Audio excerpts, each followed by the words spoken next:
साथियों, my self Jitendra Kumar. मेरा नाम जितेंद्र कुमार है और आप लोग देख रहे हैं इंस्पायर एक्सीलेंस इंस्टीट्यूट। आप लोग देख रहे हैं इंस्पायर एक्सीलेंस इंस्टीट्यूट। आप लोग देख रहे हैं इंस्पायर एक्सीलेंस इंस्टीट्यूट। आज हम लोग बायोलॉजी विषय के एक महत्वपूर्ण टॉपिक पर चर्चा करेंगे। इस टॉपिक का नाम फोटोसिंथेसिस है। फोटोसिंथेसिस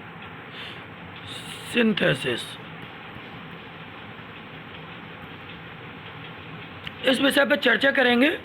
मैं अपना टॉपिक शुरू करूं उसके पहले आप सभी लोगों से मेरा एक विनम्र अनुरोध है, निवेदन है कि आप अगर अच्छी बायोलॉजी पढ़ना चाहते हैं तो बायोलॉजी पढ़ने के लिए आप हमारे चैनल पर पहली बार आए हैं तो सब्सक्राइब कर लीजिए।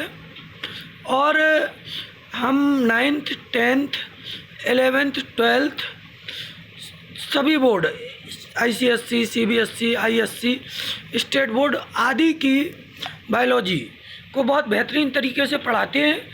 इसके अलावा हम जो है NEET, TGT, PGT, LT grade, GIC प्रवक्ता, नेट असिस्टेंट प्रोफेसर आदि की भी तैयारी करवाते हैं। तो शुरू करते हैं। वीडियो बंद कर देता हूं क्योंकि इसमें दिक्कत होती है थोड़ी। वीडियो बंद करने के बाद शुरू करते हैं हम लोग अपना चैप्टर फोटोसिंथेसिस।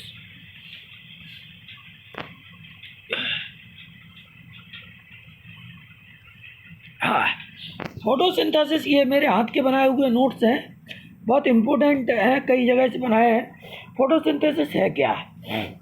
लाइट एक बायोकेमिकल रिएक्शन, मतलब लाइट बायोकेमिकल रिएक्शन, प्रकाश जैव रासायनिक क्रिया। फोटोसिंथेसिस एक प्रकाश जैव रासायनिक क्रिया है, अभिक्रिया है। यह एक लाभप्रद संश्लेषी प्रक्रिया है। यह एक लाभदायक संश्लेषी प्रक्रिया है, लाभ देने वाली प्रक्रिया है, संश्लेषी प्रक्रिया है, जिसको हम एनाबॉलिक प्रोसेस कहते हैं। मतलब कि हम लोगों ने देखा कि मेटाबॉलिज्म दो तरह का होता है।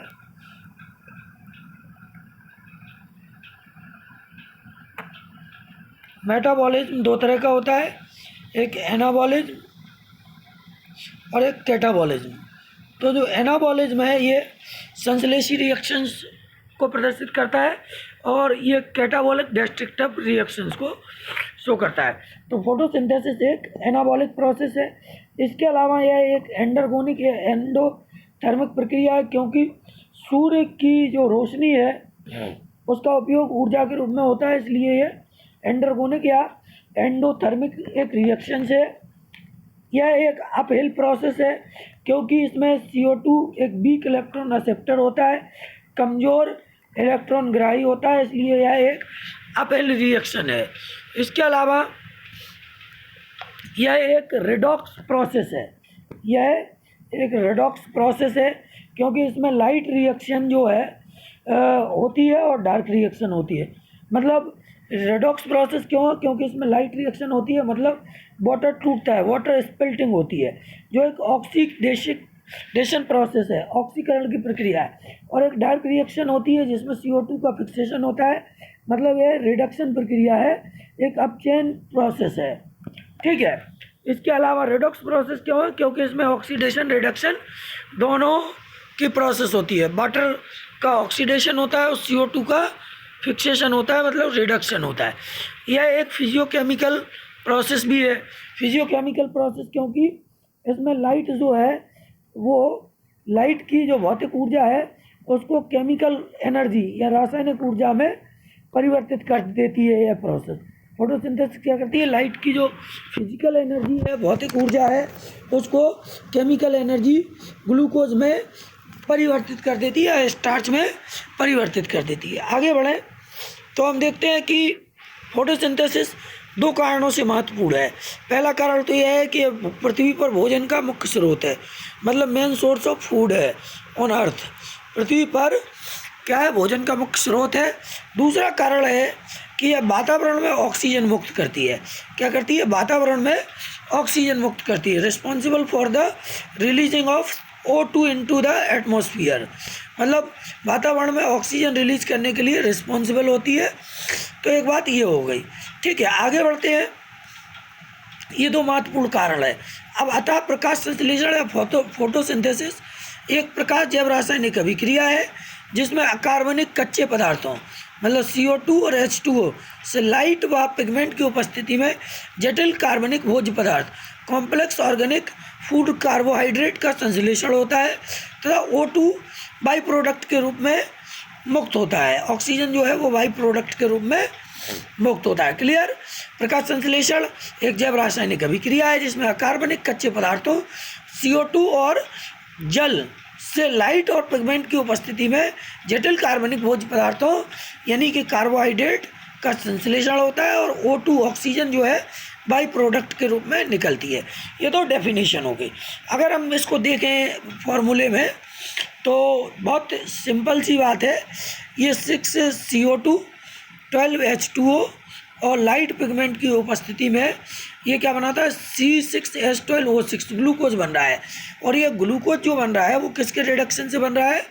वो ये जो है कार्बन डाइऑक्साइड के रिडक्शन से बन रहा है थ्रू डार्क रिएक्शन, मतलब डार्क रिएक्शन में बन रहा है।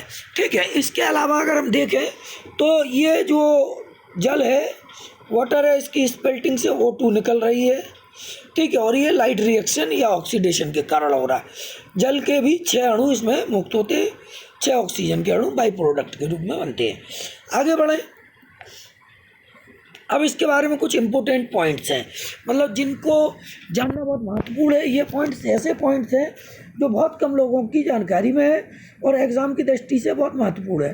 कई सारे एग्ज़ाम्स हैं जहाँ पर ये आते हैं। कुल फोटोसिंथेसिस का 90% जो है जलीय पौधों के द्वारा होता है। कुल जो फोटोसिंथेसिस पृथ्वी पर होती है उसका लगभग 90% एक्वेटिक प्लांट्स या जलीय पौधों के द्वारा होता है। इनमें भी मुख्यतः जो होते हैं वो ओशियन एल्गा या समुद्री शैवाल होते हैं जिनके द्वारा ये होता है। तो क्वेश्चन आता है कि पृथ्वी पर सबसे अधिक जो फोटोसिंथेसिस होता है वो किन जीवों के द्वारा, किन प्लांट्स के द्वारा होता है? तो ओशियन एल्गा या एक्वेटिक प्लांट्स के द्वारा होता है 90%। इसके अलावा फर्स्ट फोटोसिंथेटिक ऑर्गेनिज्म कौन सा है? तो पहला फोटोसिंथेटिक ऑर्गेनिज्म बैक्टीरिया या जीवाणु है। और फर्स्ट ऑक्सीजनिक फोटोसिंथेटिक ऑर्गेनिज्म मतलब जो ऑक्सीजन की उपस्थिति में फोटोसिंथेसिस करता है तो वो है ब्लू ग्रीन एल्गी या साइनोबैक्टीरिया, नीली हरी शैवाल अथवा साइनोबैक्टीरिया। इसके अलावा हम देखते हैं नॉन फोटोसिंथेटिक प्लांट्स, जो ऐसे प्लांट्स जो क्या करते हैं? फोटोसिंथेसिस ही नहीं करते हैं। तो ऐसे प्लांट अमरबेल या कसकुटा है और कवक हैं। कवक भी एक ऐसे प्लांट है जो नॉन फोटोसिंथेटिक होते हैं जिनमें फोटोसिंथेसिस नहीं होता है। ठीक है, आगे बढ़ें। फोटोसिंथेटिक जो रूट्स होती हैं या एसिमिलेटरी रूट्स जिनको कहते हैं वो टीनोस्पोरा और ट्रापा जो जलीय पौधे होते हैं इनमें पाई जाती हैं। फोटोसिंथेटिक रूट्स जिनको हम एसिमिलेटरी रूट्स भी कहते हैं। याद रखने की चीज़ें हैं, बहुत महत्वपूर्ण है। कई सारे क्वेश्चंस विभिन्न एग्जाम्स में बनते हैं। आगे अगर हम बढ़ें तो फोटोसिंथेटिक एनिमल वो यूग्लिना है। यूग्लिना को हम प्लांट और एनिमल के बीच की कड़ी कहते हैं। क्या कहते हैं? Connecting link between plant and animals, जीव जंतुओं और पेड़ पौधों के बीच की कड़ी कहते हैं, क्योंकि इसमें क्लोरोफिल पाया जाता है, फोटोसिंथेटिक पिगमेंट क्लोरोफिल पाया जाता है और ये जो है इनका जो भोजन लेने का तरीका वो प्लांट की तरह है। बाकी है एनिमल, प्रोटोजोआ के मेंबर हैं।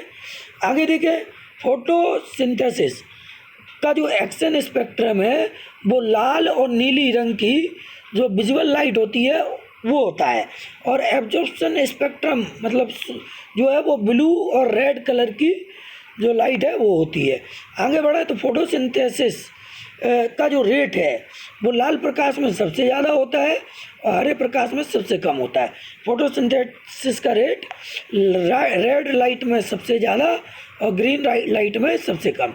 अब कुछ और तथ्य हैं, जैसे एफ ब्लैकमैन का क्वेश्चन ये पीजीटी और टीजीटी के एग्ज़ाम में 2000 जो है 17 में 16 का एग्ज़ाम 17 में हुआ था, इसमें आया था।